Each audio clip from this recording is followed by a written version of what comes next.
to know how Salman Rushdie was as a husband.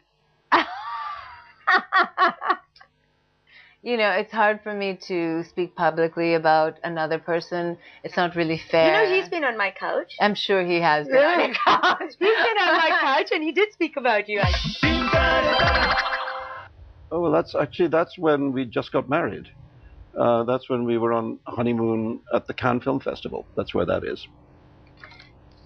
You really believe in the institution of marriage, but for some strange reason, the institution doesn't believe in you. I don't know that they haven't worked out. You know, and I had 2 very long relationships with the mothers of my children, and now, I mean, my younger son's mother. I mean, we may not be married, but she's actually the person I talk to more than anyone else. And there were a couple of other marriages. I've never heard anyone say a couple of other marriages. You know, he's an incredibly interesting man. He's an incredibly funny man. We had a very deep relationship, and, you know, I'll always have a place in my heart for him. Are you friends today? We don't have much contact, but I think he would agree with me in saying we wish each other well. And, you know, it's a difficult thing, you know.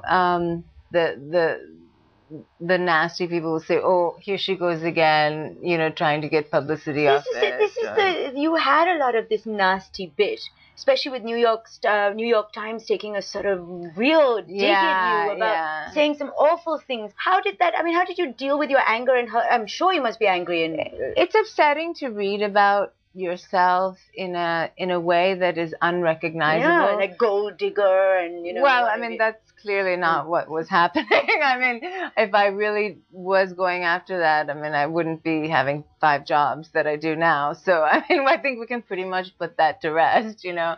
But those kind of things that were said were just people trying to sell newspapers.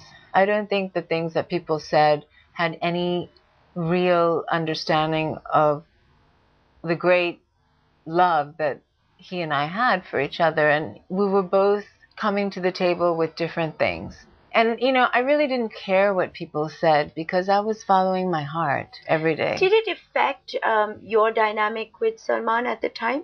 Was it hard in a relationship to have all these kind of, you know, horrible things being said? No way, no. I mean, you know, also, we're both people who are used to being written about. I mean, him much more and in a much more serious way because of what happened to him. But no, I don't think it did. I think, if anything, it unified us. I also wanted to know, Padma, are you still single? Especially for a guy. I have no idea. Do you want me to find out? No, I'm too busy. Sorry. She ain't single for you, baby. What does it take for a tall woman to get attracted to a short guy? That's a great question. See, I'm glad he asked that question because I always feel like shorter guys don't want to date taller women.